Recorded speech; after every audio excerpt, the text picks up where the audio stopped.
Hey everyone, welcome to the weekly review. We have a very busy week ahead of us. We have FOMC, retail sales, BOJ decision, lots of other economic data as well, and things still look kind of bearish. Let's put the breadth things on, McClellan oscillator,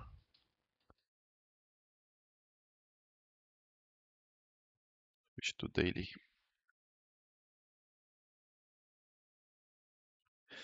As you can see, all the breadth stuff is still deeply negative, like for McClellan oscillator. Oops, not. We are at minus 55, almost at the same level as the lows from previous drawdowns, like almost at the same level as this one, so it, this may seem like we are at the bottom, but it's not. Uh, the setup is very different this time, and I think we can go lower before going higher. Plus, we haven't had a decent double test in a long time like this. A good low looks like this, meaning we get super oversold, we have a bounce, we go lower, but make a divergence here. So we do something like this while price does this. This is like a, let's quote unquote, generational bottom. This is what it looks like. And we see how how much we moved off from this bottom. And same is visible here, like a huge divergence between this and this, even though we price went lower. So this is what you want to see. You want to see a double tap bottom in breadth as well. And for the first time, it is possible that we get this type of multi leg kind of move instead of a single leg, then bounce, single leg, bounce, single leg, bounce. We haven't had a multi-leg drawdown in a very long time. So it's possible that we get one this time, and I'll show why I think that's more the case than in other scenarios. First, let's look at the other stuff as well. Try to curl up a bit, but failed. So not that good. Same for this one. It was trying to curl up, but it failed, and now it made the new low. We also have the MACD. I'll show it on SPY, and we are in this. We basically stopped going higher, and we are wiggling and crossing down and up a bit. And this is what usually happens before a pullback, like we see here, like we see here, and so on. And now we are in a negative crossover. That just happened, so it's possible we get continuation. Now, this being said, let's look at why I think this time is different. The setup previously was a bullish one, like we have a falling wedge here. We had a trigger which was CPI, and then we went higher, even though we had a pullback afterwards. Now the situation is we had a setup uh, that resolved negatively. We lost this trend line, and now even if we like we have this and then did another leg, now we have the potential to do something like this and then start another leg. So we will make a lower high. Let's see, let's draw something probably like this. So even if we were to do a move up here, if it's a weak move, we need a super strong breadth move. And unfortunately, there is no catalyst for it for a while. So even if we were to move up, this is still potentially a bearish setup if we get rejected. And I think it's very likely we make another leg down.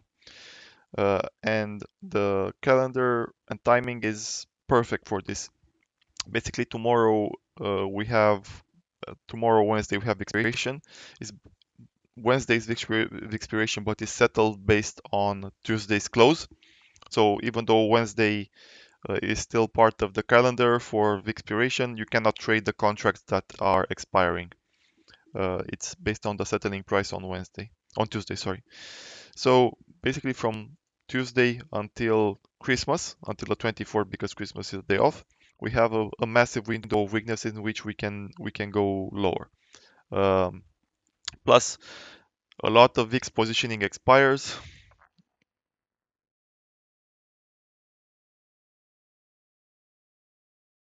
This is like 40% of all delta for VIX, and people will have to reload on hedges. Like if this goes down, there will be out of the money call buying as a new hedge because the current positioning expires, which will put downside pressure on stocks as well.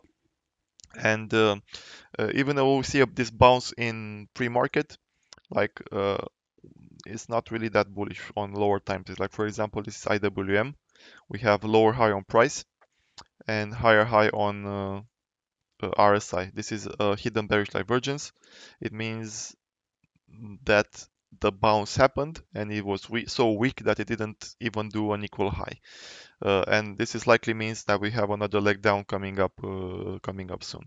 But even if we do something like this, it will still be a lower high,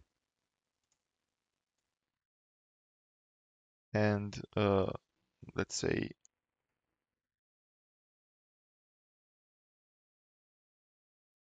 because it goes that high, we have room to do another leg down and so on. So even though we get a bounce is not necessarily bullish in this scenario. It just allows for more downside later, in my opinion. Um, because there is no positive catalyst. Like I feel like all the market moves that happened in the previous few months have been based on economic data or CPI or the Fed cutting and so on. We haven't really had a move up without any sort of catalyst that would explain it. Same like we had here. And now we have the counter setup because we just broke down instead of breaking out. Okay, now this being said, let's look at SPY a bit. It's plus 15. We are basically at the high here. Oh wait, let's say at the high from the close.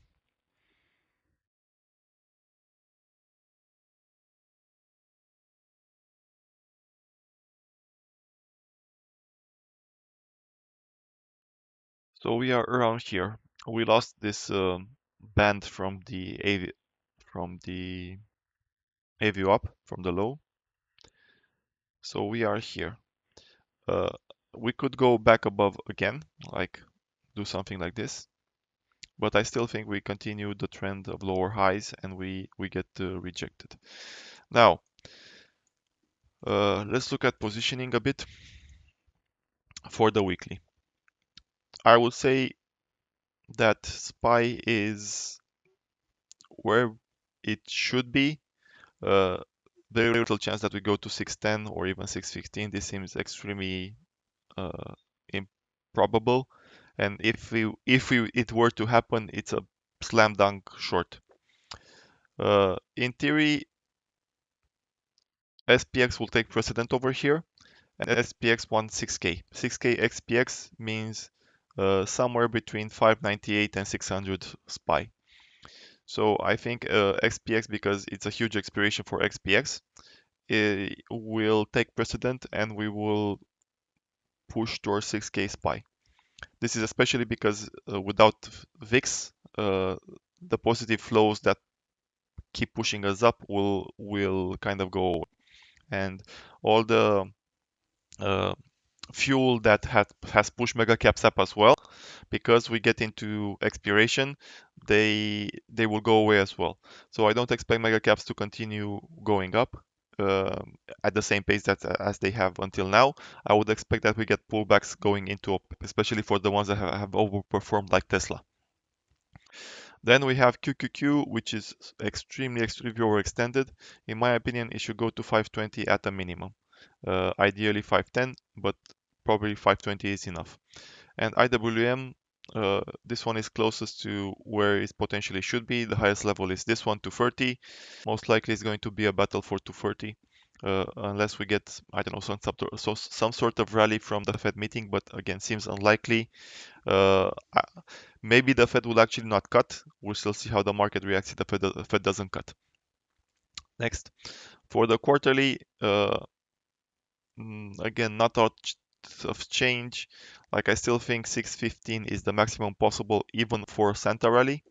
A Santa Rally window is actually between Christmas and the first 2 days of the new year.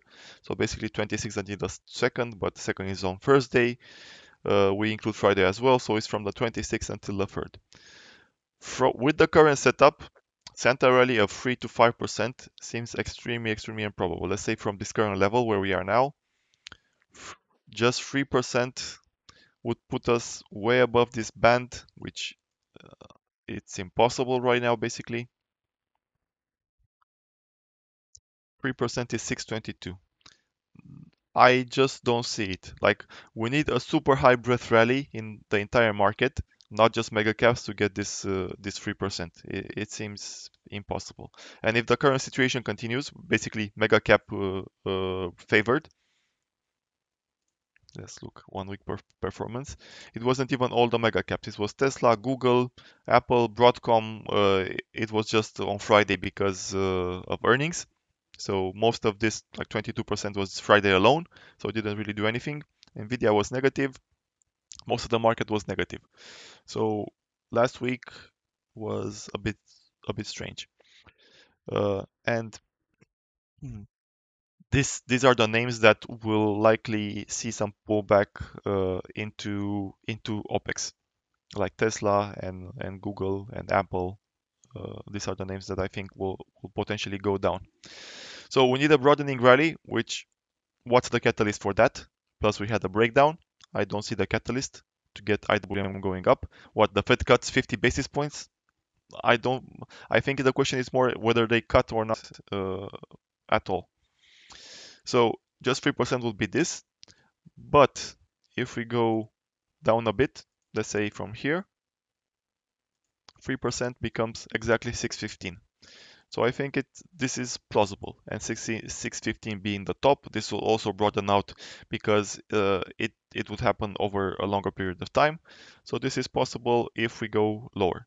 So my expectation for this week, given the OPEX and everything with the economic data, the Fed cut, that is likely going to be the last one for a while. Things are not that bullish at the moment, and even if we go up, it's more likely to be a higher lower high than a move up, unless we get like ATU vol, we get IWM over performance and stuff like that, which again I don't see a catalyst for. So for now, we can do something like this and go to 600. We can do something like this and go to 600, and even 600, it's likely that it will get overshot, and we get to this 597 to 600 range before that. If we get in this range and we see signs of bottoming being that uh, in spite of negative breadth and high down volume, price just doesn't go down anymore. It just bottoms out and doesn't do another leg down. In that case, we start to lean bullish again. Like I said, we don't have a big window of weakness. We have it until, I don't know, Monday, Tuesday at most. I would expect that uh, we do some sort of turnaround Tuesday before Christmas, and we start the rally early, like 24th, and we start going up from here if we get the Santa rally. So this is kind of my expectation, something like this. We go in this area, we bottom out, and we go higher for the Santa rally. If the Santa rally doesn't materialize, like we could go down quite a lot. There's not really a bottom until 580, something like this. I think my target would be the gap fill from the elections. So somewhere around here, 576. This is a massive support area right now. So that would be the target in case we don't get a Santa rally and the pullback accelerates. I don't think this will be the case, but I would still like to see this area here and some stabilization, and then we get a huge V-rally Santa move, and we go to 615, which is the target from positioning as well on SPY at least. A quarterly, let's see all. Yeah, still 615 is the target. Qs is super overextended. It will still have to be an IWM base move, like IWM to 250. Qs doesn't go up that much, doesn't drop either, like 535, 540 max, and SPY to 615. That would be kind of the bullish play out here. We go down here, we find buyers, and then we rocket up and go to 615 in the first until the first week of January, and then likely we get the big pullback. Yeah, that's it for this week. Have a good one. Bye bye.